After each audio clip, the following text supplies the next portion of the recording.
अस्सलाम वालेकुम एवरीवन। आज के इस मॉड्यूल के अंदर हम इंशाल्लाह एक बड़े इंपॉर्टेंट टॉपिक के ऊपर डिस्कशन करेंगे, that is safety, cyber security and fraud detection. जहाँ तक सेफ्टी की बात है तो सेफ्टी के अंदर सबसे इंपॉर्टेंट आपकी फिजिकल सेफ्टी होती है, और फिजिकल सेफ्टी के अंदर आपका सेंसिटिव डाटा और आपकी इंफॉर्मेशन कि आपका ऑफिस कहाँ पे। अक्सर लोग हम में से जो हैं वो घरों से बिजनेसेस को स्टार्ट करते हैं, घरों से अपने फ्रीलांसिंग करियर को स्टार्ट करते हैं। तो वहाँ पे अगर स्पेशली आप लोकल क्लाइंट के साथ काम कर रहे हैं, लेट से आप लाहौर से हैं, कराची से हैं, इस्लामाबाद से हैं, और आप वहाँ पे किसी लोकल क्लाइंट के साथ मीटिंग करते हैं या उसके साथ कोऑर्डिनेशन करते हैं, तो हो सकता है कि वो क्लाइंट आपसे अपने आपके ऑफिस का एड्रेस या फिर आपका जहाँ पे आप बैठते हैं उस हवाले से कुछ इन्फॉर्मेशन लेना चाहे, या फिर वो क्लाइंट आपको किसी जगह पे मीटअप के लिए बुलाता है। तो यहाँ पे आपके लिए बड़ा एक इम्पोर्टेंट है कि आप अपनी सेफ्टी को हमेशा ज़हन नशीन रखें और किसी ऐसी पब्लिक प्लेस का इंतखाब करें जहाँ पे आप अपने आप को सेफ भी फील कर सकें। और अगर आप फीमेल हैं तो always have someone to accompany you there, कोई मेल काउंटर पार्ट आप या मेल पर्सन या मेल कोई फैमिली मेम्बर या इस तरीके से किसी पर्सन को आप साथ लेके जा सकते हैं, ताकि आपको वहाँ पे किसी किस्म की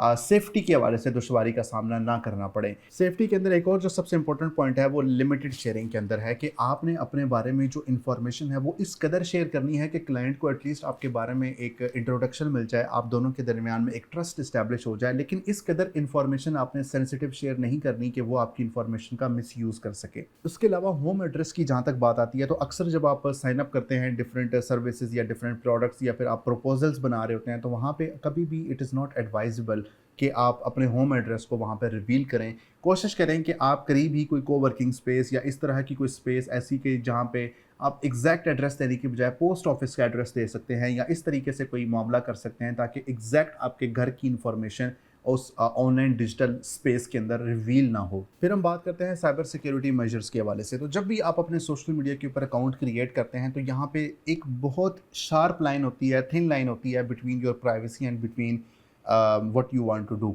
अगर आप लेट्स से एक फ़ीमेल हैं और आपने एक फ़ीमेल के लिए डेफिनेटली अगर मैं साइबर सिक्योरिटी की बात करूं तो इट इज़ वेरी इंपॉर्टेंट कि आप कंट्रोल रखें, आप अपनी प्रोफाइल की एक्सेस को कंट्रोल रखें कि कौन आपकी प्रोफाइल को विज़िट कर सकता है और कौन आपकी प्रोफाइल को विज़िट नहीं कर सकता। ऑलमोस्ट सारे social media platforms including Instagram and Facebook ये आपको फैसिलिटी प्रोवाइड करते हैं कि आप अपनी प्रोफाइल को प्राइवेट कर सकते हैं। व्हेन यू डू दैट तो आपकी प्रोफाइल इमेज के अलावा, प्रोफाइल पिक्चर के अलावा जितनी भी आपकी पोस्ट हैं वो किसी को नज़र नहीं आती अनलेस कि आप उनको ऑथराइज करें और अपनी फॉलोअरशिप के अंदर ऐड करें। लेकिन जब आप फ्रीलांसर के तौर पे काम कर रहे होते हैं तो definitely this is not something that you can get away with. तो वहाँ पे आप अपनी पर्सनल प्रोफाइल को बिल्कुल अलहदा रखें और अपनी प्रोफेशनल जो लाइफ है, प्रोफेशनल प्रोफाइल है, उसको बिल्कुल अलहदा रखें। अच्छा, यहाँ पे ज़रूरी ये भी नहीं है कि आप अपनी प्रोफाइल पिक्चर लगाएं, although it adds to the authenticity of your self. आपका एक ट्रस्ट इस्टेब्लिश होता है कि you are the real person and you are not someone who is claiming to be, या एक शख्स लाइक सोशल मीडिया के पीछे, हैंडल्स के पीछे जो एक ट्रू सेल्फ किसी पर्सन का है, तो वो कैसे पता चल सकता है। तो यहाँ पे आपने अपनी प्रोफेशनल प्रोफाइल और अपनी पर्सनल प्रोफाइल के अंदर डिफ्रेंशिएशन रखनी है। तो जो आपकी प्रोफेशनल प्रोफाइल है उसके अंदर आप बहुत ज़्यादा अपनी, बल्कि बिल्कुल ही अपनी पर्सनल इन्फॉर्मेशन गिव अवे नहीं करेंगे। वहाँ पे सिर्फ आप अपने बिजनेस और अपनी सर्विसेज की आप बात कर सकते हैं, लेकिन जो आपकी पर्सनल प्रोफाइल है वहाँ पे आप अपने फ्रेंड्स एंड फैमिली के साथ बेसिकली आप अपनी शेयरिंग कर सकते हैं। इसके अलावा आपके जितने भी सोशल मीडिया अकाउंट्स हैं, आपने सबसे इंपॉर्टेंट चीज़ जो मेक श्योर करनी है वो ये है कि आपके उसके ऊपर 2 फैक्टर ऑथेंटिकेशन ये एक्टिव होनी चाहिए। 2 फैक्टर ऑथेंटिकेशन अगर आपकी एक्टिव होगी तो इसका फ़ायदा ये होगा कि अगर किसी पर्सन के पास लेट से आपका पासवर्ड चला भी जाता है किसी गलती के नतीजे की वजह से, तो आपका अकाउंट उसकी एक्सेस में आ नहीं पाएगा, बिकॉज उसको 2 फैक्टर ऑथेंटिकेशन पास करनी पड़ेगी। अब वो चाहे एसएमएस के थ्रू हो सकता है, चाहे कॉल के थ्रू हो सकता है, या सबसे जो सेफेस्ट वे है वो है ऑथेंटिकेशन ऐप, कि आप कोई भी ऑथेंटिकेशन ऐप, गूगल ऑथेंटिकेटर या माइक्रोसॉफ्ट ऑथेंटिकेटर, अपने इंस्टाग्राम, फेसबुक, फाइवर या जितने भी आपके सारे अकाउंट्स हैं आप उसके साथ उसको बाइंड कर सकते हैं ताकि आप अपने अकाउंट्स को सेफ एंड सिक्योर कर सकें। इसके अलावा एक और जो सबसे बड़ा मसला हमारे यहाँ आता है वो ये होता है कि हमारे यहाँ लोगों को अपने ईमेल एड्रेसेस और उनके पासवर्ड्स का ही इल्म नहीं होता। मैं इसकी छोटी सी मिसाल आपके सामने रखता हूँ कि जब भी हम कोई नया मोबाइल ख़रीदने जाते हैं, और स्पेशली जो ख़वातीन हैं वो इस चीज़ का बहुत ज़्यादा शिकार होती हैं कि जब भी वो मोबाइल ख़रीदती हैं तो प्ले स्टोर या यूट्यूब को एक्सेस करने के लिए गूगल अकाउंट रिक्वायर होता है। तो वो क्या होता है कि दुकानदार जो है वो उसको एक अकाउंट क्रिएट करके उसकी सिंक्रोनाइजेशन ऑन करके उनको थमा देता है और वो अकाउंट किसी और जगह पे उसको एक्सेस करता है। फिर क्योंकि सिंक्रोनाइजेशन ऑन है तो उसका नतीजा ये निकलता है कि जो तस्वीर गैलरी के अंदर या कॉन्टैक्ट्स के अंदर या आपके एसएमएस, वो सारी इंफॉर्मेशन वहाँ पे सिंक हो रही होती है किसी दूसरी डिवाइस के अंदर। फिर वो ब्लैकमेलिंग और इस तरह के सारे सिलसिले शुरू हो जाते हैं। तो इसका बेहतरीन हल ये है कि आपके पास आपके गूगल अकाउंट की अपनी एक्सेस होनी चाहिए। आप खुद गूगल अकाउंट को क्रिएट करें, उसकी 2 फैक्टर ऑथेंटिकेशन को एक्टिव करें और मेक श्योर करें कि वो किसी और जगह पे गूगल अकाउंट लॉगिन नहीं होना चाहिए। इसके अलावा जब भी आप मोबाइल फ़ोन ख़रीदें या किसी को मोबाइल फ़ोन आप एक्विजिशन कर रहे हैं सेकंड हैंड या इवन के सेकंड हैंड मोबाइल फ़ोन में सबसे ज़्यादा ये मसला होता है, एक फ़ोन जो बिल्कुल एक न्यू पीस है उसके अंदर तो एक जिसको हम बेसिकली बॉक्स पैक मोबाइल कहते हैं, उसमें तो इस तरह का कोई इशू नहीं होता। लेकिन जब हम सेकंड हैंड मोबाइल फ़ोन ख़रीदते हैं तो वहाँ पे इस चीज़ का अंदेशा होता है कि कि उसके अंदर कोई हैकिंग अटैम्प्ट या इस तरह का कोई मामला हो सकता है। तो इसलिए एडवाइजेबल यही होता है कि आप उस मोबाइल फ़ोन को पहले रीसेट करें। तो यहीं पे एक और ज़िम्नन बात ये चीज़ आती है कि जब भी आप मोबाइल फ़ोन या अपना लैपटॉप वगैरह सेल करने जाते हैं तो ये एडवाइजेबल नहीं होता कि आप अपना मोबाइल फ़ोन सेल करें, बिकॉज़ आप उसके अंदर से एक लैपटॉप है तो लैपटॉप के अंदर से हार्ड डिस्क निकाली जा सकती है, एक पीसी है उसके अंदर से हार्ड डिस्क निकाली जा सकती है जिसके अंदर आपका सारा डाटा स्टोर होता है। लेकिन एक मोबाइल फ़ोन के अंदर हार्ड डिस्क डिटैचेबल नहीं होती। तो मोबाइल फ़ोन कभी भी बेचना चाहिए ही नहीं, और बल्कि उसको अपने ही ज़ाती इस्तेमाल के अंदर रखें और उसको यूज़ करें ताकि आपकी कोई भी प्राइवेट इन्फॉर्मेशन है वो किसी तक ना पहुँच सके। इसके अलावा जहाँ तक फ्रॉड डिटेक्शन की बात है तो फ्रॉड डिटेक्शन के अंदर सबसे इम्पोर्टेंट चीज़ ये है कि क्लाइंट को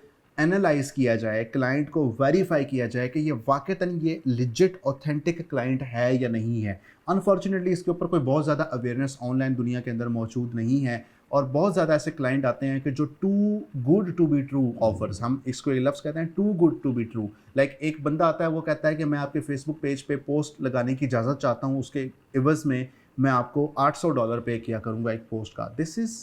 अनरियलिस्टिक कि कोई बंदा एक पोस्ट लगाने का $800 क्यों पे करेगा, ठीक है? तो ये एक स्कैम होता है, ये एक फ्रॉड होता है और आपने इस चीज़ से बचना होता है। इसी तरीके से अगर कोई क्लाइंट आपको ये कहता है कि आप पहले काम करें और बाद में मैं आपको पे कर दूँगा, this is also a fraud tactic unless कि वो क्लाइंट आपका जानने वाला हो एंड यू आर श्योर कि they will process the payment later on, ठीक है? इसी तरीके से आप अगर क्लाइंट को हाफ पेमेंट के ऊपर भी उसका वर्क उसको भेज देते हो विदाउट वाटरमार्क या without concealing it with your signature, तो उसका नतीजा क्या निकलता है कि हो सकता है क्लाइंट हाफ पेमेंट के अंदर ही आपको ब्लॉक कर दे या आपको छोड़ के चला जाए। तो वहाँ पे फिर आप हाफ पेमेंट के साथ ही आपको गुजारा करना पड़ता है। इसके अलावा एक और जो सबसे बड़ा स्कैम जो इस वक्त सोशल मीडिया के ऊपर और इंटरनेट की दुनिया में आम है वो फ़िशिंग स्कैम है। फ़िशिंग स्कैम क्या होता है? फ़िशिंग स्कैम का मतलब ये होता है कि